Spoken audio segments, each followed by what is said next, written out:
오늘 우리에게 주시는 하나님의 말씀은 마태복음 4장 17절입니다. 마태복음 4장 17절 신약성경 4면에 있습니다. 제가 봉독하겠습니다. 이때부터 예수께서 비로소 전파하여 이르시되 회개하라 천국이 가까이 왔느니라 하시더라. 아멘. 여러분, 사람들이 교회에 나오는 이유는 매우 다양합니다. 어떤 사람들은 말 그대로 친구 따라 강남 간다고 친구 따라 교회를 나옵니다. 또 어떤 경우는 가족의 간곡한 권유, 오랫동안 이제 사랑하는 이 가족을 위해서 많이 기도하고 또 권면하고 못 이긴 척하고 또 교회에 나오는 경우도 있습니다. 또 어떤 경우는 가족 중에 환자가 한 사람이 있어요. 몸이 많이 아파요. 그래서 정말 하나님의 도움을 바라는 심정으로 지푸라기라도 잡는 그런 심정을 가지고 교회 나오는 이런 경우도 있습니다. 그런가 하면 또 경제적으로 매우 어려운 처지, 인생의 참 쓰라린 실패, 이럴 때 교회 찾기도 합니다. 또 광야 인생길 걸어가면서 참 많은 시험, 고난, 어려움, 광야 인생길에서 여러 번 낙심하고 또 좌절하고 절망하고 뭔가 희망을 붙잡기 위해서 교회를 나오는 이런 사람도 있습니다. 참 교회를 나오는 이유는 이처럼 굉장히 다양합니다. 다 괜찮습니다. 하나님께서 이 사람은 이렇게 저 사람은 저렇게 매우 다양한 그런 경로를 통해서 하나님의 교회로 인도를 해 주시니까 말이죠.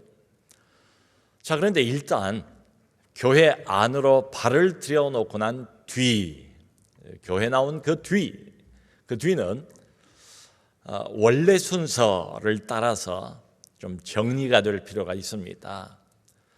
원래 순서, 참 이건 뭘 말씀드리는가 하면 하나님께서 정하신 순서, 성경이 정해놓은 순서, 이를테면 정상적인 영적인 순서, 여기에 따라서 우리 신앙을 좀 재정립한다 그럴까요?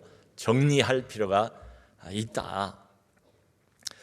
예를 들면 여러분, 그 명절 같은 때에 기차표 구하기가 얼마나 힘듭니까? 근데 어렵게 기차표를 구했어요. 근데 시간을 맞추어서 서울역을 가야 되는데 오랜만에 고향 내려가려고 하다 보니까 준비한 선물도 많고 짐도 많습니다. 이걸 챙기다 보니까 시간이 늦었어요. 그냥 부랴 서울역까지 택시를 타고 갔습니다. 내리자마자 짐을 양손에 쥐고 막 뛰어갑니다. 가보니까 인산인해예요. 이미 사람들이 쭉 줄을 서서 기다리고 있어요. 그래도 기차 시간이 다 돼가지고 염치불구하고 실내를 무릅쓰고 줄 서고 있는데 그 사이를 헤집고 들어갑니다. 시간이 늦어서 그렇습니다. 죄송합니다 하면서 사람들 해치고 참 체면불구하고 그렇게 막 돌진하는 것처럼 들어갔어요. 그래서 겨우 기차 승차를 했습니다. 탑승을 했어요. 자, 어떤 이유로 뭐 그렇게 좀 법석을 들었던지 간에 기차 안으로 들어왔잖아요. 근데 들어오고 난 뒤에는 기차 안에서는 이 사람이 해야 되는 가장 먼저 순서가 뭡니까? 첫 번째 순서, 그건 당연히 자기의 좌석표를 확인을 해보고 정해진 좌석으로 가서 그 자리에 앉는 거지요. 기차 안에 들어와서는 이 순서를 지켜야 맞지 않습니까? 마치 그런 것처럼 우리가 교회를 어떤 이유로 들어왔든지 간에 일단 교회 안에 들어온 이상은 이제는 하나님이 정하신 어떤 순서, 성경이 말하고 있는 어떤 바람직한 순서, 우리가 지켜야 하는 순서, 이걸 좀 생각해 볼 필요가 있다. 그리고 그 순서를 따라서 내 신앙을 좀 다시 정리할 필요가 있다. 이런 말씀이지요. 그 첫 번째 순서가 뭔가 하면 오늘 우리가 읽은 이 마태복음 4장 17절 이 말씀입니다. 회개하라. 회개하라. 천국이 가까이 왔느니라. 여러분, 예수님께서 지금 이 말씀을 어떤 특정한 몇 사람에게 하는 게 아닙니다. 종교 집단에게 하는 소리가 아니에요. 이 세상의 모든 사람, 이 지구상의 모든 인류, 그들 전부를 향해서 회개하라 이렇게 말씀을 하세요. 교회 안에서 가장 소중한 것이 있다면 그건 복음이겠지요. 복음은 굿뉴스입니다. 그야말로 좋은 소식이에요. 자, 그런데 여러분, 회개하라. 이게 듣는 사람에게 좋은 소식처럼 들릴까요? 이걸 듣는 사람 기분이 좋을까요? 유쾌해질까요? 안 그럴 것 같아요. 오히려 그 반대가 되지 않겠습니까? 회개하라. 뭔가 기분이 나빠지는 것 같고, 그리고 불쾌해하는 사람들도 분명히 있을 거예요. 어떤 사람은 반문을 하겠죠. 아니, 내가 무슨 죄를 그리도 많이 지었길래 왜 교회만 가면 허구한 날 교회에서는 항상 회개하라, 나를 다그치는가? 왜 사람을 죄인 취급하는가 말이죠. 그래도 난 나름대로 선하게 살려고 애를 쓰고 있는 이런 사람인데 하면서 자존심을 상할지도 모르겠어요. 여러분, 오늘 이 본문의 이 장면, 이 말씀은 예수님의 공생애라고 그러지요. 공적인 생애, 첫 시작, 사역을 본격적으로 시작하는 그 첫 장면입니다. 예수님께서 드디어 사역을 본격적으로 시작을 하십니다. 세례 요한이 감옥에 이제 잡혔다는 이야기를 듣고 예수님께서 유대 무대에 등장을 해서 드디어 하나님의 아들이신 이분이, 구원자이신 이분이, 메시아이신 이분이 본격적으로 사역을 시작하는 첫 장면이에요. 근데 입을 열어서 첫 일성이 뭔가, 이 하나님의 아들의 첫 마디, 회개하라, 회개하라. 이건 그렇게 달콤하고 부드러운 소리는 아니지요.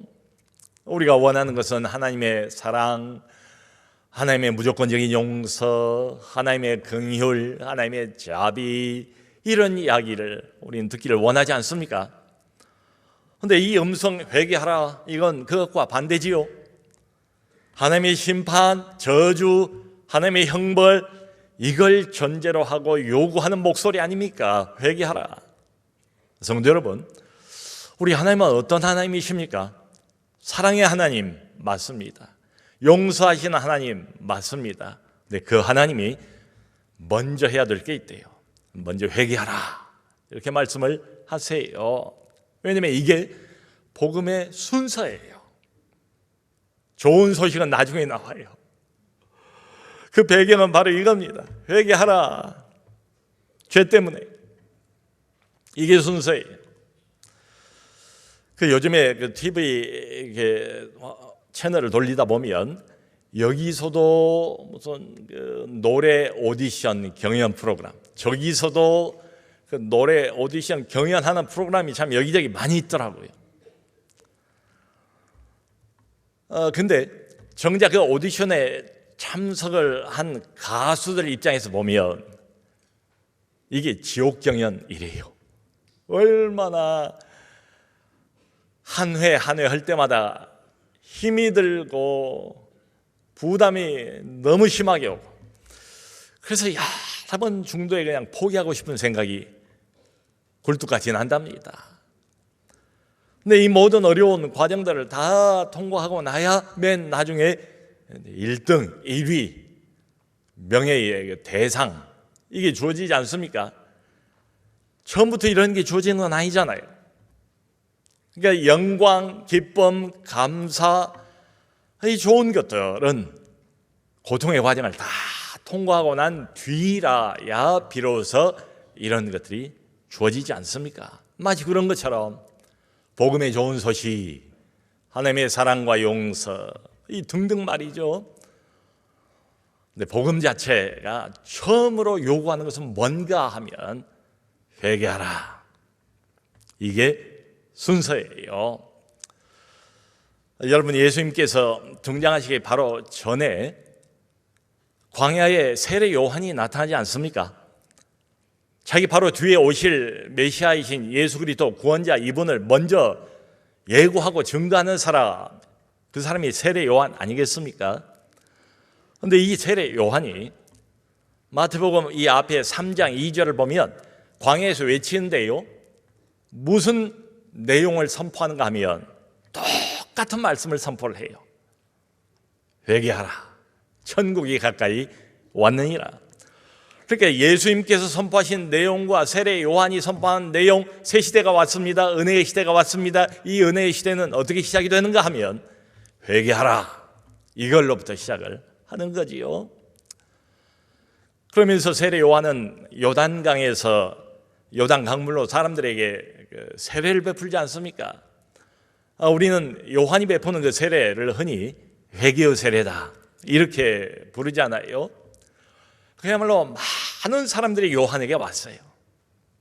요한이 이렇게 외칩니다. 이미 도끼가 나무 뿌리에 놓였으니 좋은 열매 맺지 못하는 나무마다 찍혀 불에 던지우리라. 아주 강하게 약대 털옷을 입고 지팡이를 든 세례 요한이 선지자다운 모습으로 사람들 향해서 외칩니다. 이 독사의 자식들아, 누가 너희로 하여금 임박한 진노를 피하라 하더냐 하면서 아주 무섭게 몰아세웁니다. 독서를 퍼부어요. 그러니까 많은 사람들이 세례 요한에게 나와서 그렇게 물어봅니다. 그렇다면 선생님, 우리가 무엇을 해야 됩니까? 우리가 해야 될 일이 무엇입니까? 그걸 좀 알려주세요. 요한이 각 사람들에게 그 직업에 맞게 구체적으로 회개하라고 조언을 해줘요. 그러므로 지금부터는 의복이 두 벌 있는 사람, 그리고 먹을 것이 있는 사람은 이게 없는 사람들에게 나누어주라. 구체적인 회개라는 거지요. 또 세리들은 정해진 것 외에는 더 거두지 말라.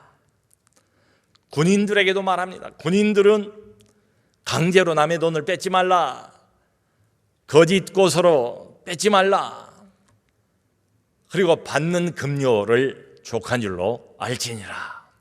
이렇게 구체적으로 회개하라고 사람들을 다그칩니다. 성도 여러분, 우리가 교회에 와서 가장 많이 듣는 단어 중에 하나가 회개일 거예요. 회개란 무엇입니까? 회개라는 건 다른 것 아니지요. 나의 잘못과 나의 죄를 하나님 앞에서 진심으로 뉘우치고, 그리고는 하나님께로 마음을 돌이키는 것, 이게 회개 아니겠습니까? 그러니까 이런 관점에서 바라본다면 그냥 후회하고 회개는 달라요. 회개는 항상 그 대상이 있습니다. 하나님이라는 대상이 있어요. 내 잘못을 뉘우친 다음에는 살아계신 전능자 하나님, 그분에게로 내 마음을 다시 돌이키는 것, 마음의 방향을 바로잡는 것, 이게 회개예요. 왜 우리가 회개를 해야 되지요? 주님 말씀에 의하면 이유가 있습니다. 왜냐하면 천국이 가까이 왔느니라. 회개하라. 왜냐하면 천국이 가까이 왔대요. 여러분, 사실은 천국이 가까이, 멀리 있었는데 조금 가까이, 그것보다는 가까이, 그 정도가 아니에요. 이미 천국은 우리 옆으로 바짝 와 있습니다. 우리의 삶 한 중앙으로 이미 천국은 들어와 있습니다. 이미 우리가 살아가는 삶, 생활 한 복판에서 천국은 실현이 되고 있습니다. 그 천국, 하나님의 나라, 여러분, 성경의 위대한 주제는 바로 하나님의 나라 아니겠습니까? 이 하나님의 나라의 주인공, 그게 바로 말씀하시는 이분이세요. 예수님이세요. 이 하나님 나라의 왕, 유일한 왕, 그분이 바로 말씀하시는 이분이세요. 회개하라 말씀하시는 이분 말이에요. 성도 여러분, 하나님께서 이 땅 위에 건설을 시작하신 이 특별한 나라, 하나님의 나라, 하나님이 지배하고 다스리는 이 나라, 이 하나님의 나라는 성경에 하면 아무나 들어갈 수 있는 데가 아닙니다. 내가 들어가고 싶다고 해서 들어갈 수 있고 보고 싶다고 해서 구경할 수 있는 그런 나라가 아니에요. 이 하나님의 나라에 들어가는 조건이 있습니다. 하나님 나라로 들어갈 수 있는 유일한 조건 하나가 있는데, 그게 뭔가 하면 바로 회개하라. 회개하는 거예요. 이게 순서입니다. 이게 하나님이 정해놓으신 정상적인 바람직한 영적인 순서예요. 자, 그러니까 이렇게 본다면 교회 왔다고 해서 처음부터 무조건 좋은 이야기를 들을 수 있는 것은 아니다. 처음 듣는 이야기는 회개하라, 이거니까 말이지요. 여러분, 우리가 교회 와서 듣기를 원하는 하나님에 관한 좋은 소식은 무엇이겠습니까? 우리 다 같은 마음을 가지고 있지 않습니까? 하나님의 무조건적인 사랑과 용서와 자비와 긍휼과 도우심과 인도하심과 보호하심과 등등 말이죠. 이런 모든 것들 맞습니다. 성경을 보면 지금 이런 것들로 성경은 가득 차 있어요. 신약이나 구약이나 말이죠. 그런데 먼저 통과해야 될 관문이 있답니다. 그게 회개입니다. 회개하라. 회개를 먼저 통과해야 돼요. 성도 여러분, 하나님 앞에서 내가 죄인이라는 것을 아십니까? 머리로 동의하는 정도 말고요. 교회에서 그렇게 말하니까 그런가 보다 고개를 끄덕이는 정도 말고요. 살아계신 전능자 하나님의 눈 앞에서 내가 나의 죄와 나의 허물 때문에 하나님의 진노와 심판을 피할 수 없는 자인 것을 아십니까? 회개하라. 먼저 이 질문을 반드시 통과를 해야 됩니다. 그러지 않고 이 위에다가 뭔가 자꾸 기독교적인 권면을 아무리 더 해봐도 아무 소용이 없어요. 그거 마치 기초가 아주 부실한 모래 위에다가 집을 짓는 것과 똑같습니다. 이제 기독교 신앙에 들어오지도 못했는데, 이제 제대로 출발도 하지도 않았는데 그 위에 무슨 기독교적인 교훈을 더 하겠습니까? 이제 현관 문도 제대로 들어오지도 못했는데 어떻게 안방을 볼 수가 있습니까? 기독교 신앙에 제대로 입문도 하지를 못했는데 어떻게 그 후에 고급 과정을 우리가 받을 수가 있겠느냐, 이 말이지요. 성도 여러분, 교회를 나오면서도 우리 신자들의 가장 큰 문제 중에 하나는 뭔가 하면 비상성입니다. 교회는 나와요. 신앙 고백은 해요. 교리에 동의해요. 근데 뭔가 모르게 이게 피상적이에요. 실제가 아닌 것 같아요. 추상적이에요. 무슨 이념처럼 말이죠. 거리가 멀어요. 실감이 안 나요. 이게 우리의 문제 아니겠습니까? 그러니까 내가 하나님 앞에서 진짜 어떤 존재인가를 바로 알지를 못하니까 회개를 안 해요. 회개를 못 해요. 회개가 안 돼요. 이게 첫 번째 통과해야 되는 관문인데 말이지요. 첫 번째 시작을 만족시키지 못하니까 그 이후에 따라 나오는, 그 다음에 따라 나오는 하나님의 사랑, 하나님의 용서, 하나님의 긍휼, 하나님의 자비, 이 모든 것들도 덩달아 비상적으로 느껴집니다. 실감이 안 나요. 자, 그럼에도 불구하고 많은 사람들은 회개하라, 이 음성이 나하고는 해당이 없다.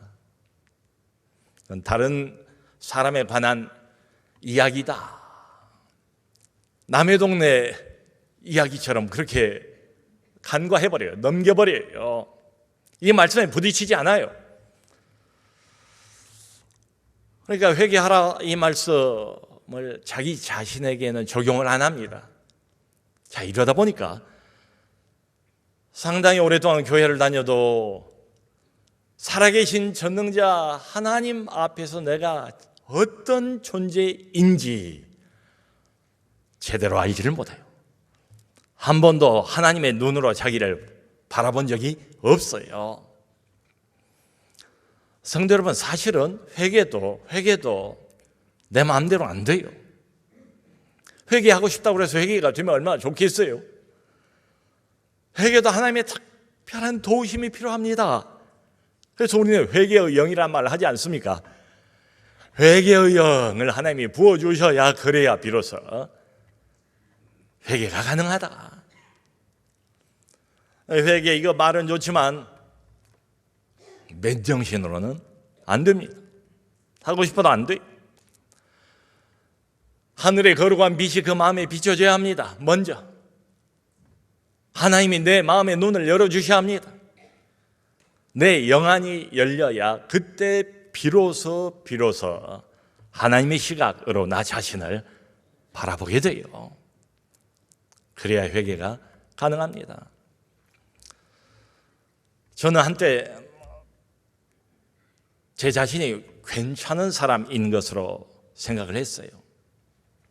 뭐 크게 나쁜 일 한 것도 없고 나름대로는 선하게 열심히 살려고 했으니까 말이지요. 교회를 꽤 오래 다니면서도 하나님 앞에서 내가 어떤 존재인가를 제대로 한 번도 본 적이 없습니다. 하나님의 눈으로 보실 때 내가 원래는 얼마나 큰 죄인인가를 본 적도 없고 깨달은 적도 없고 회개한 적도 없지요. 그러다가 어느 날 드디어 하나님께서 성령의 거룩한 빛을 비춰주셨습니다. 내 마음의 문을 여셨습니다. 그리고 나 하나님의 눈으로, 내 눈 말고 사람들 말고 도덕과 상식의 눈 말고 그런 잣대 말고 불꽃 같은 하나님의 눈동자, 그분의 눈으로 내가 어떤 사람인가를 분명하게 보게 해주셨지요. 하나님의 눈, 그 하나님의 눈을 통해서 나의 존재를 보니까 얼마나 추악한 죄인인지, 인생을 살아온 과정에 덕지덕지 묻어있는 수많은 더러운 죄들이 내 인생 안에, 내 영혼 안에 가득 득식을 하다는 걸 보게 해주셨어요. 그걸 보니까 내가 죄인인 걸 알겠고, 그걸 보니까 회개하지 않을 수가 없고, 그걸 보니까 나중에는 그런 단식이 나오더라고요. 만일에 하나님 나를 지옥에 당장 보내신다고 해도 그것은 마땅하다. 만일에 하나님께서 나를 지옥의 가장 밑바닥에 보내신다 할지라도 하나님이여 당신은 옳습니다. 그렇게밖에는 고백할 수가 없겠더라고요. 얼마나 그날 회개하고 또 회개를 했는지요. 근데 그날 저는 본격적으로 하나님을 만났습니다. 그날이 그저 피상적인 내 신앙생활을 청산을 하고 진정한 신앙인으로 거듭난 날이었습니다. 진정한 신앙으로 새 출발하는 시점, 그게 바로 그때였어요. 그러므로 사랑하는 성도 여러분, 우리 모두에게 하나님께서 하늘문을 여시고 거룩한 성령의 빛을 우리에게 비춰주시기를 바랍니다. 내 자신 도대체 하나님이 보실 때에 다른 우리 교인들이 보는 거 말고, 상식과 도덕의 잣대 말고, 전능하신 하나님, 내 속까지를 꿰뚫어 보고 계시는 그분, 내 머리끝에서 발끝까지 통째를 속속들이 꿰뚫어서 쳐다보고 계시고 알고 계시는 그분, 전능자 그분의 눈으로 볼 때에 내가 과연 어떤 존재인가, 어떤 사람인가를 볼 수 있도록 도와주시기를 바랍니다. 성도 여러분, 회개라는 것은 처음에 교회 나왔을 때 크게 한번 회개하고 그 다음에는 뭐 대충 해도 괜찮고 이런 게 결코 아닙니다.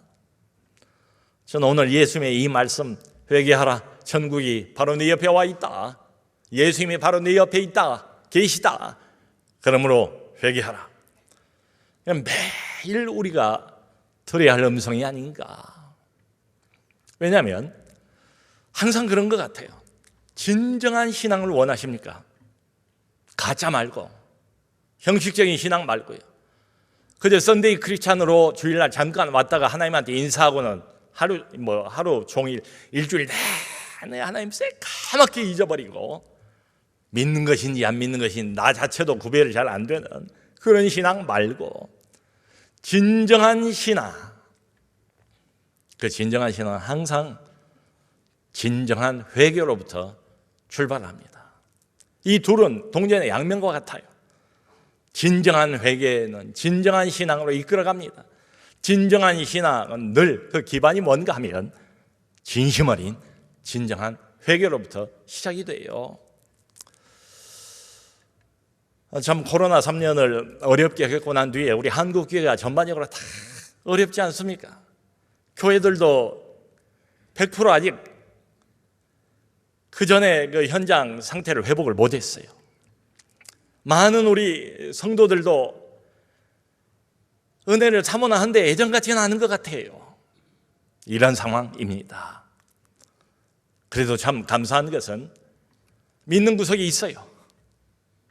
여전히 하나님은 살아계신 하나님은 성경대로 하나님이시다. 그 하나님은 예나 지금이나 동일하신 하나님이시다. 그리고 그분이 우리 교회의 주인이시고 우리 영혼의 주인 되신다, 이걸 믿어요. 그러니까 이게 우리의 마지막 희망이에요. 그런데 교회의 주인 되시고 내 영혼의 진짜 주인 되시는 주님이 우리에게 먼저 요구하시는 게 회개하라. 그분이 우리에게 이런 활동 저런 활동 그걸 원하시는 것보다 가장 먼저 좋단 말이죠. 그러나 그거 내려놓고 잠깐 멈춰라. 내 목소리에 귀를 기울여라. 어떤 기독교적인 봉사와 활동에 집착하기 전에 회개하라. 주님이 우리에게 먼저 원하세요. 여러분, 순서대로 보면 그렇지 않습니까?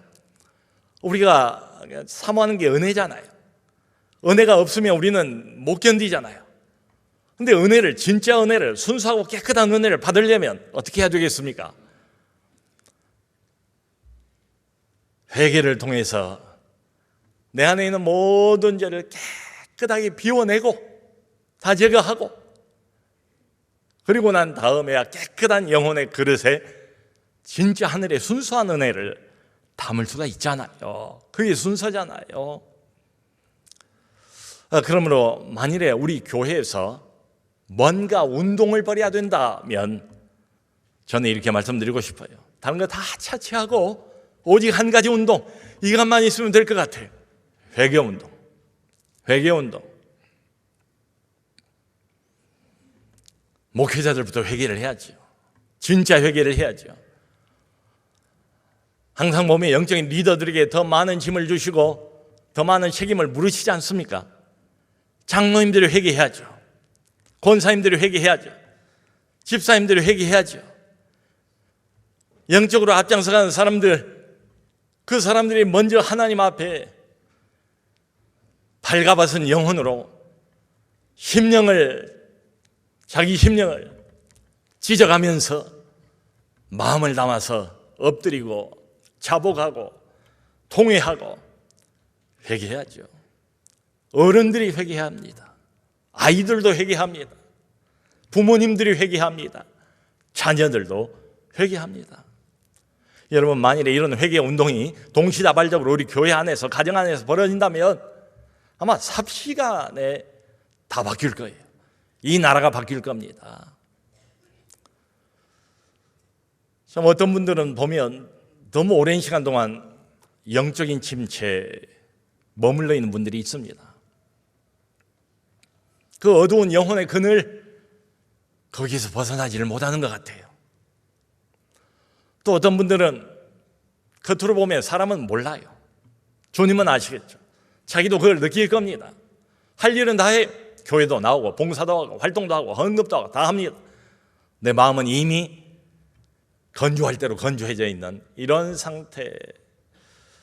오랜 가뭄 끝에 땅이 쩍쩍 갈라지는 것처럼 아무 은혜도 없고 아무 감사도 없고 아무 마음도 움직이지 않는 무미하고 건조한 영혼의 상태. 영적인 매너리즘, 할 건 하지만 형식일 뿐이고, 이 영적인 매너리즘에 사로잡혀서 거기를 벗어나지를 못하는 것 같아요. 성도 여러분, 어떻게 하면 이런 것들을 극복할 수가 있을까요? 그 비결이 뭘까요? 하나님이 가르쳐 주신 방법이 뭘까요? 동일합니다. 회개하라. 회개하라. 진정한 회개 말이에요. 대충 하는 회개 말고, 어영부영하는 회개 말고, 입술에 발린 회개 말고, 한두 번 하고 그냥 슬쩍 넘어가 버리는 이런 회개 말고, 입에 발린 회개 말고, 진정으로 살아계신 전능자 앞에서 내 영혼을 으깨면서 하나님 앞에 부복하고 엎드리고 진하게 통에 잡아가는 그 회개 말이에요. 그게 필요하지 않은가? 여러분, 우리 주님께서 그런 말씀하지 않습니까? 베드로를 보고 우리가 매일같이 손과 발을 씻잖아요. 그런 것처럼 회개하라. 날마다 회개하라. 이미 영혼은 구원을 받았지만 우리의 손과 발은 밖에 나가서 활동하다 보면 더러워지잖아요. 그러면 그걸 날마다 씻는 것처럼 손과 발을 일주일 동안 한 번도 안 씻고 이런 사람들은 없잖아요.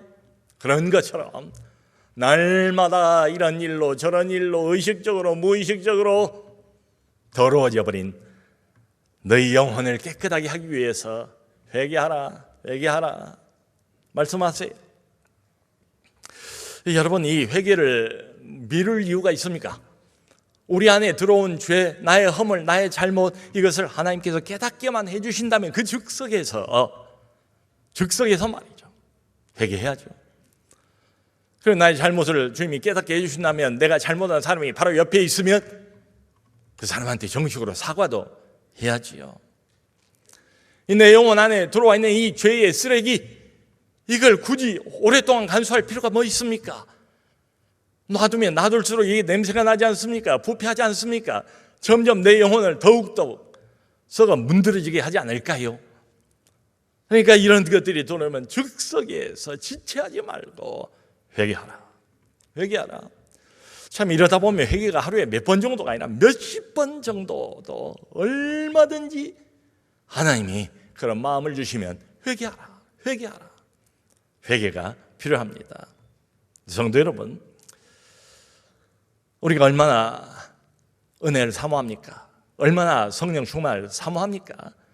근데 이런 것들을 방해하는 게 뭔가 하면 우리 안에 있는 아주 작은 알갱이처럼 어쩌면 눈에 잘 보이지도 않을 수도 있어요. 그 죄, 이게 문제입니다. 성도 여러분, 우리 하나님은 우리가 생각하는 것보다 어떤 생각을 하시든지 간에 내가 생각하는 것보다 훨씬 더 우리 영혼의 상태에 대해서 민감하신 분이세요. 그리고 거기에 반응하신 분입니다. 성령은 비둘기로 표현되지 않습니까?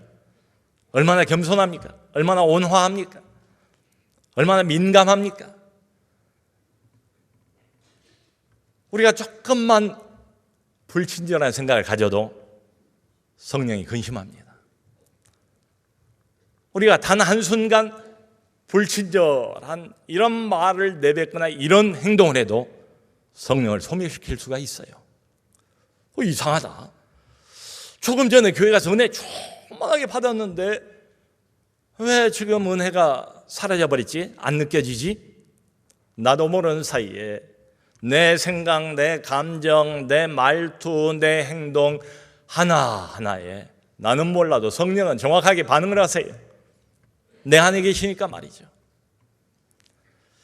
성도 여러분, 하나님께서 우리에게 딱 한 가지를 원하신다면 이걸 원하실 거예요. 우리 영혼의 그릇이 흠도 없고 티도 없게 순수하고 깨끗한 그릇이 되기를 말이죠. 하나님은 그걸 바라십니다. 저는 목회를 하면서 여러 성도님들 참 보면서 안타까운 게 이런 거예요. 우리가 가다가 보면 어떤 이유로든지 은혜를 상실한 때가 있잖아요. 은혜를 상실을 했어요. 근데 이분이 진심으로 그 은혜를 다시 회복하기를, 그 은혜를 다시 맛보기를 간절히 바라요. 근데 왜 상당한 세월이 지나가고 나름대로 노력도 하는 것 같은데 그 예전에 그 은혜를 회복을 못 하시는가? 제가 내린 결론은 이겁니다. 진정한 회개 없이 은혜의 회복은 안 돼요. 그게 이유입니다. 진정한 회개, 하나님이 지적하시는 그 허물, 그 죄, 그 잘못, 남은 몰라요. 나도 몰랐을지도 몰라요. 그냥 무의식적으로 나도 모르게 넘어가 버렸을 수도 있어요. 그럼에도 불구하고 내가 완전한 것처럼 너희도 완전하라. 그걸 요구하시는 우리 하나님이 그걸 지적하시는 거죠. 계속해서. 그러니까 진심 어린 하나님 앞에서의 회개 없이 자꾸 은혜만을 구하는 것은 이것과 같습니다. 내 방 안에 이미 쓰레기가 가득 차 있어요. 그럼에도 불구하고 자꾸 새로운 물건을 내 방 안으로, 그 물건이 좋은 거니까요. 그 물건이 최상품이니까 말이지요. 자꾸 들여놓는 거하고 똑같습니다. 여러분 이렇게 되면 얼마 머지 않아서 내 방 전체가 다 쓰레기장이 되지 않겠습니까? 먼저 해야 될 건 뭡니까? 방 안에 있는 쓸모없는 쓰레기 더미, 이걸 먼저 치워내야 되지 않겠습니까? 그런 것처럼 은혜를 하나님께 구하고 그 은혜를 담기 전에 내 영혼을 먼저 깨끗한 그릇으로, 순수한 그릇으로 만들 필요가 있지 않겠어요? 내 영혼에 여기저기 쌓여 있는 죄의 쓰레기 더미를 회개를 통해서 치워내야지. 내 영혼에 아직도 덕지덕지 붙어 있는 죄의 쓰레기를 예수의 보혈로 씻어내야지요. 이게 우선 아니겠습니까? 성도 여러분, 영적인 무감각이란 말을 우리가 많이 하잖아요. 예수님께서도 그 시대 전체가 어두운 걸 보고 영적인 무감각의 세대, 배역한 세대, 피리를 불어도 춤추지 않고 애곡을 해도 함께 곡하지 않는 그런 세대, 이렇게 지적을 하시잖아요. 그래서 우리에게 늘 필요한 것은 영적인 각성이 필요해요. 영적인 갱신이 필요해요. 영적인 각성과 갱신은 항상 회개로부터 출발합니다. 우리가 늘 사모하는 부흥, 성령의 가랑비 정도가 아니라 성령의 소낙비가 부어지는 것 같은 부흥, 침체하고 널브러져 있는 교회와 하나님의 백성들에게 예배적이고 특별한 방식으로 하나님께서 하늘 문을 여시고 직접 찾아와 주셔서 다시 생명력을 불어넣으시고 새봄에 얼어붙은 땅을 꿰뚫고 올라오는 갸느다란 그 새싹, 겉으로 보면 아주 갸냘프지만 얼마나 엄청난 생명력을 가지고 있습니까? 죽음을 이기는 그 생명력 말이죠. 그게 부흥입니다. 근데 교회사를 보면, 또 성경을 보면 항상 영적인 진정한 각성과 갱신과 부흥은 언제 오는가? 회개하라. 진정으로 회개할 때, 통해 잡아갈 때, 하나님 앞에서 내 영혼을 으깨면서 자신의 잘못을 진심으로 뉘우칠 때, 그때 와요. 성도 여러분, 새학기입니다. 새봄입니다. 우리 모두 이런 새 은혜를 사모합시다. 그리고 그 새 은혜를 진짜로 맛보고 누리고 내 것으로 하기 위해서 무엇보다 먼저 회개에 힘쓰는 우리 모두가 될 수 있기를 주님의 이름으로 축원합니다. 기도합시다.